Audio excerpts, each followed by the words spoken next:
Queridos amigos, sejam bem-vindos ao programa Escuta que aí vem história.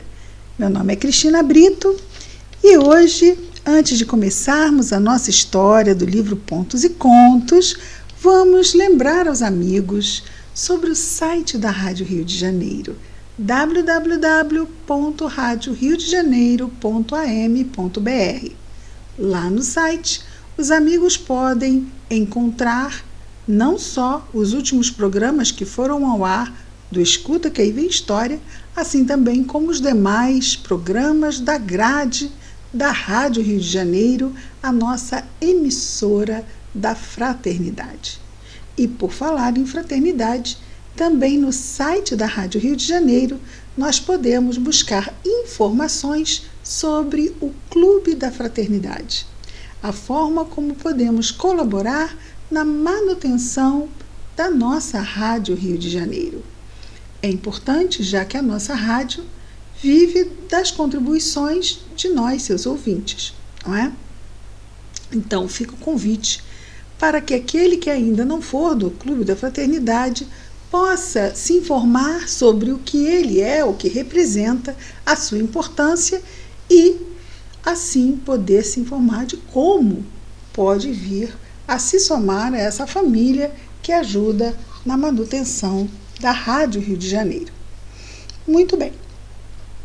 Lembramos também que temos o nosso e-mail, escuta@radioriodejaneiro.am.br. Podemos dar sugestões, tirar dúvidas e também lembrando que nós temos uma página no Facebook, programa Escuta que aí vem história. Muito bem. Nosso capítulo de hoje é um capítulo que conta uma história de uma casa espírita que tinha uma reunião mediúnica ainda no tempo que as reuniões mediúnicas eram públicas. Sim, houve esse tempo, não é? E hoje em dia não mais, porque não ajuda, não agrega, como se diz, né? Porque o que adianta as pessoas que às vezes estão ali sendo beneficiadas ficarem ouvindo impropérios de obsessores, isso em nada colabora, não é? E também se mantém o recatamento da atividade mediúnica, né? Que exige muito recolhimento, e a presença de uma assistência encarnada pode sim atrapalhar, porque muitas vezes a assistência necessariamente não precisa ser espírita, antigamente, não é? E vinha com toda a sua carga de curiosidade, e essas vibrações são vibrações que perturbam a psicosfera ambiente de uma reunião mediúnica, com certeza.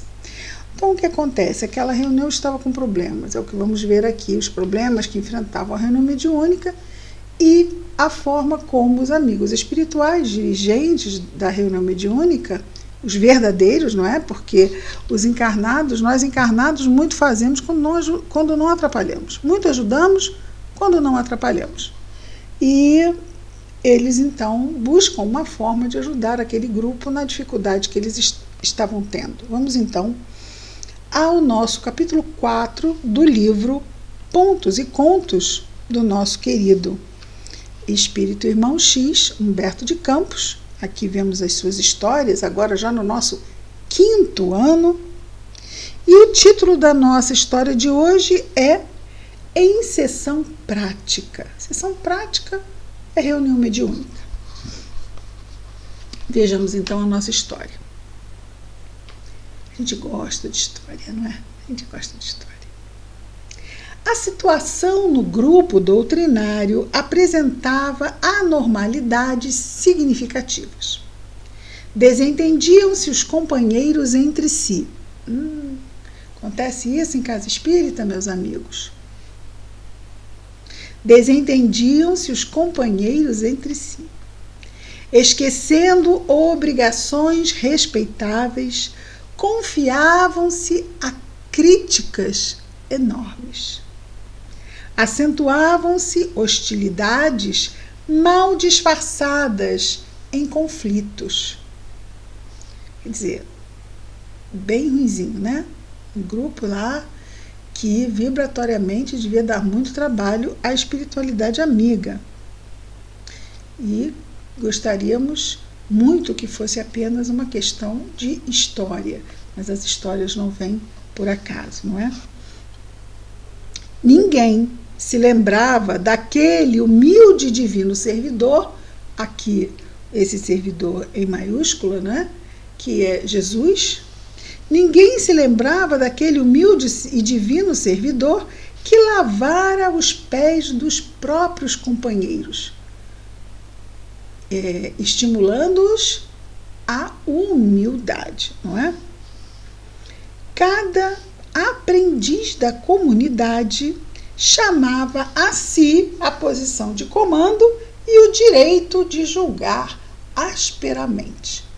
Muita pretensão, muita presunção, pouca ação evangélica. O nosso trabalho dentro da casa espírita, não é? Como é importante que nos evangelizemos.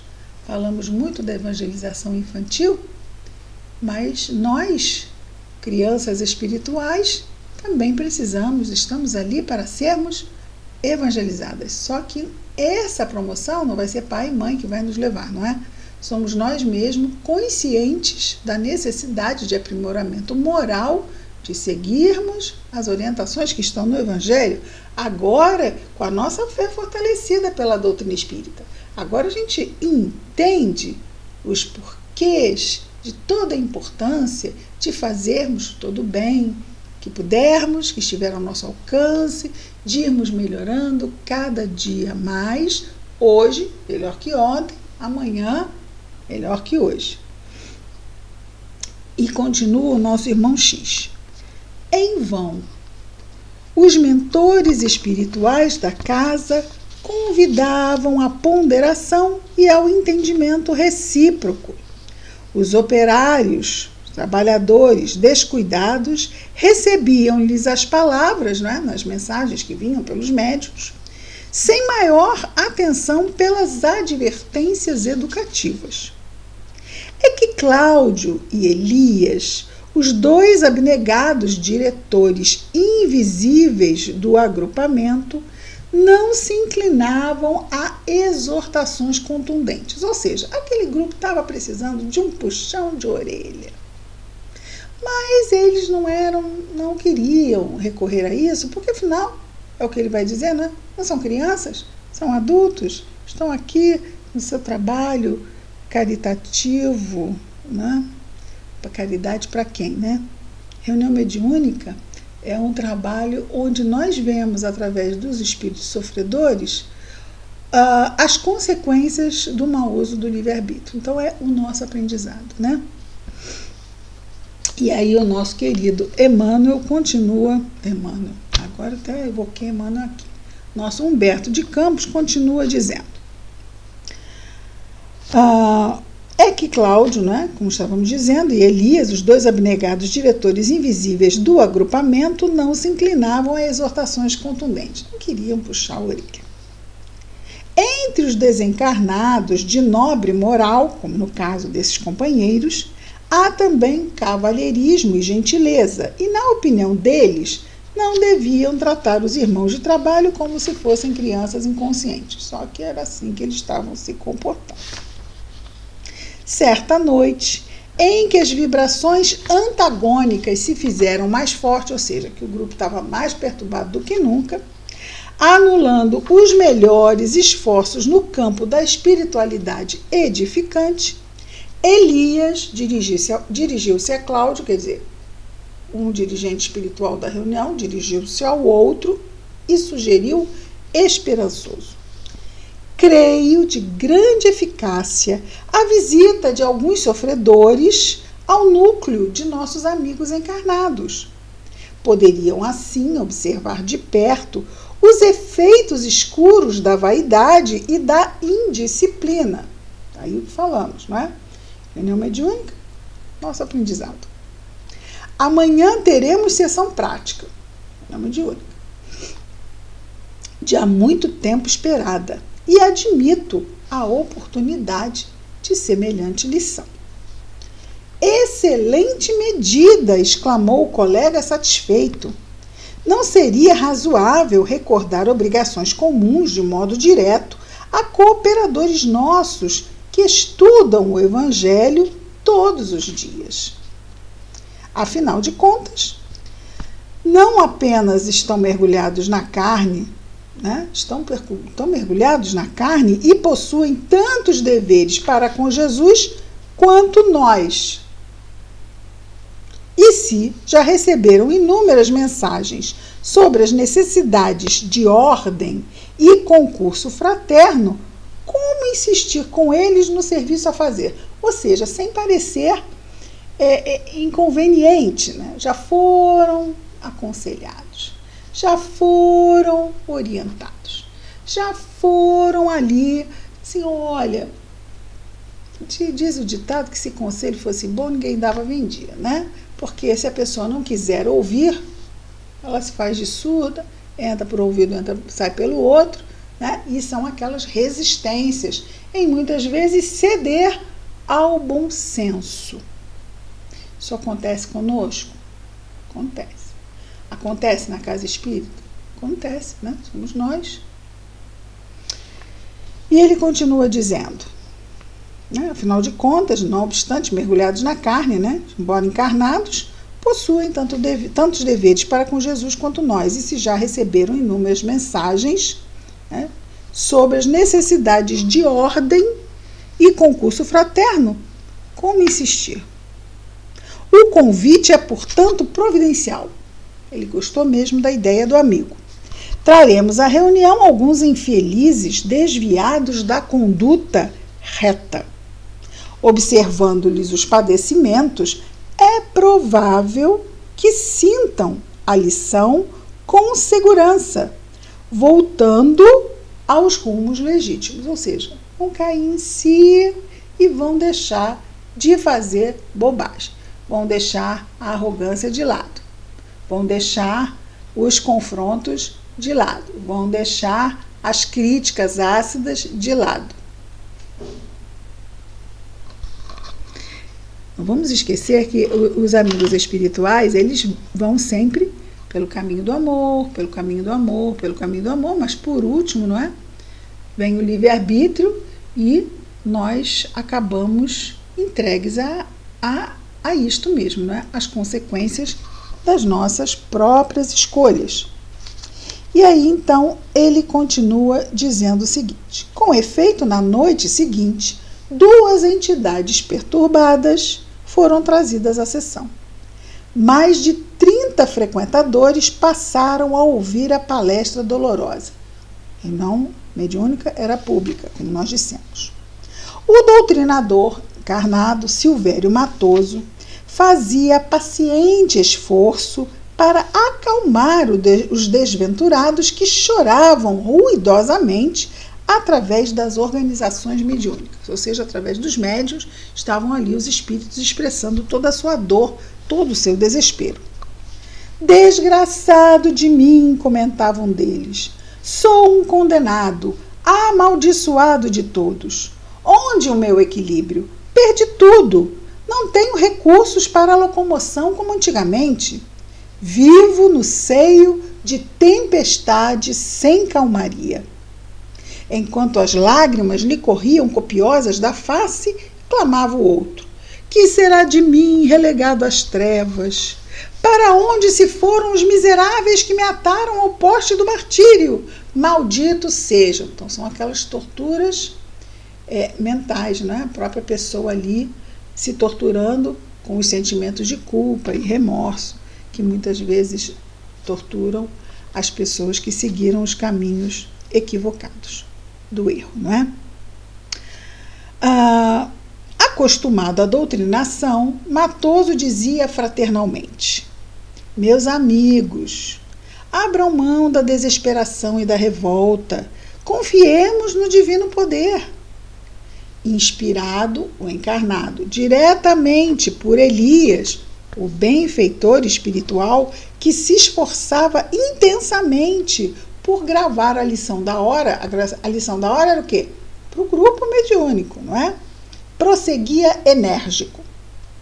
Viveis presentemente. Isso, praticamente, o amigo espiritual falando por intuição, por via intuitiva, que é um tipo de mediunidade, a intuição, não é? Que é sutil, não é uma mediunidade ostensiva, ali junto ao sofredor, mas é aquela conversa refratada, né? Estou falando para você, mas serve para todo mundo aqui.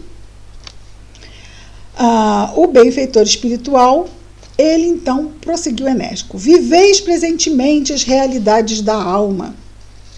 Notastes agora que o relaxamento interior no mundo ocasiona grandes males. Desditosos todos aqueles que conhecem o bem e não o praticam. Para quem era essa lição, né? Desventurados os rebeldes, os hipócritas, os indiferentes, porque a morte do corpo revela a verdade pura, e as almas transviadas não encontram senão abismos e trevas, lágrimas e tormentos. Jesus, porém, é a fonte inesgotável das bênçãos de paz renovadora. Tende calma e esperança. Sou, todavia, um infame, soluçava uma das entidades comunicantes. Repetidamente escutei palavras da fé santificante e do bem salvador, mas nunca cedi a ninguém. Quis viver as minhas fraquezas, alimentá-las e defendê-las com todas as forças. Nunca ponderei intimamente quanto às realidades eternas. Ao alcance do meu coração fluíam ensinamentos e socorros de toda a sorte. Fui muita vez convidado ao Evangelho do Cristo. Entretanto, zombei de todas as oportunidades de renovação espiritual. Considerava meus melhores amigos, no capítulo da religião, tão egoístas e mentirosos quanto eu mesmo. Agora, quantas lágrimas devo chorar, eu que desprezei a paz divina e preferi as vibrações infernais. E eu, exclamava o mais revoltado, poderá haver trevas mais densas do que a minha? Haverá dor maior que esta a devastar-me? Sinto-me desequilibrado, sem direção. Um náufrago perdido no abismo é mais feliz que eu. Rodeiam-me quadros de terror. Experimento fogo e gelo ao mesmo tempo. Podereis acaso compreender-me, a mim, que penetrei o vale fundo da desgraça? Matoso, porém, orientado espiritualmente por Elias, interferiu solícito. Esquecei, meus irmãos, as algemas da vida material e ligai-vos ao Senhor pelo coração. É indispensável extirpar a raiz dos enganos adquiridos na terra. A vida não se resume a impressões físicas, a fantasia corporal. É vibração da eternidade, da divina eternidade. Acalmai os sentimentos em desequilíbrio para escolherdes, para recolherdes a dádiva dos conhecimentos superiores. Uma lição e tanto, não é, meus amigos? Esquecei o mal, voltai ao caminho reto, atravessais agora a zona escura das consequências do erro. É necessário renovar as próprias forças a fim de reacenderdes a lâmpada da fé. Assim, Matoso, devagarinho, convenceu as pobres almas desiludidas e desesperadas. Exaltou a necessidade de disciplina e a desistência do egoísmo e da vaidade, combatendo eles, não é, os maus costumes e os vícios. Terminando a longa palestra, ambos os comunicantes se revelavam diferentes. Despediram-se, revestidos de coragem, esperança e bom ânimo. Que bom, eles se renovaram. Mas a intenção dos amigos espirituais era a renovação do grupo encarnado. Vamos ver o que aconteceu. A assembleia de ouvintes encarnados mantinha-se sob forte impressão, e entre os invisíveis, Elias e Cláudio, os mentores, aguardavam ansiosos a colheita dos ensinamentos.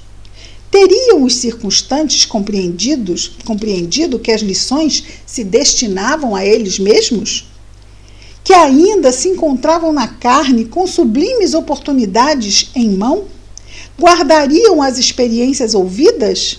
Ponderariam sobre as lutas que aguardavam e os imprevidentes e os impulsivos no além-túmulo? Será que eles aproveitaram? Modificariam as diretrizes? Ambos os orientadores, benevolentes e sábios, esperavam a manifestação dos amigos por identificarem o aproveitamento havido, quando a senhora Costa quebrou o silêncio murmurando: viram vocês quanta dureza e intransigência? Comentou o velho Silva Torres. Pregam eles numerosas peças neste mundo para chorarem no outro. E nós, os médiuns, acrescentou Dona Segismunda Fernandes, devemos suportar semelhantes espíritos como se fôssemos caixas de pancada. Esses infelizes não chegaram a ser identificados, observou Alberto Lima, um dos companheiros mais entusiastas do núcleo. E foi pena. Pareciam muito cultos e sobremaneira versados em matéria religiosa, já querendo saber quem eles foram quando estavam encarnados. Notei, porém, falou outro confrade, que não fora a palavra convincente de Matoso, teríamos sofrido desastre. Tenho a ideia de que tratamos com entidades não apenas sofredoras, mas igualmente perversas. E o próprio doutrinador da casa, que recebera a inspiração brilhante de Elias, partilhando a conversação, afiançou contente. Em suma, estou satisfeito. Quando a convicção de que esses desventurados integram, então ele guardo a convicção de que esses desventurados integram a falange perturbadora que me persegue no lar.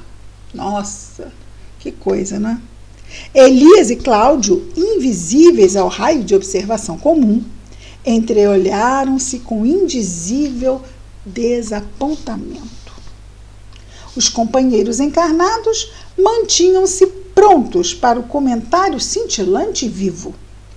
Qualificavam os comunicantes, queixavam-se dos sacrifícios a que eram obrigados por semelhantes visitas, reclamavam-lhes a ficha individual, situavam-nos entre os verdugos da vida privada, os perseguidores da vida privada.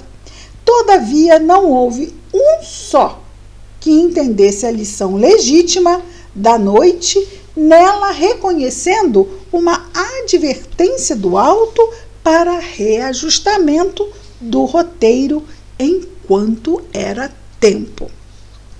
Ninguém percebeu que, doutrinando os espíritos, o grupo estava sendo igualmente doutrinado. Isso porque eles não estavam querendo puxar assim, escancaradamente, a orelha do grupo. Mas quem não quer entender vai se fazer de desentendido, se defendendo diante da mudança, que muito exige, principalmente quando parece que o grupo inteiro acaba repetindo os mesmos padrões, não é?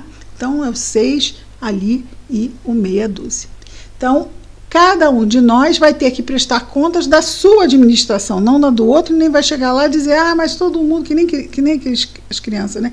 Aí eu tirei nota baixa, mas toda a turma tirou também. Isso não justifica nada, não é? Essa história é grande, nós tivemos que correr um pouquinho, mas estamos aí no nosso bom tempo, agradecendo a todos por estarmos juntos, ouvindo as histórias de Humberto de Campos, e na próxima semana estaremos juntos mais uma vez com o nosso programa Escuta, que que aí vem história. Muita paz a todos.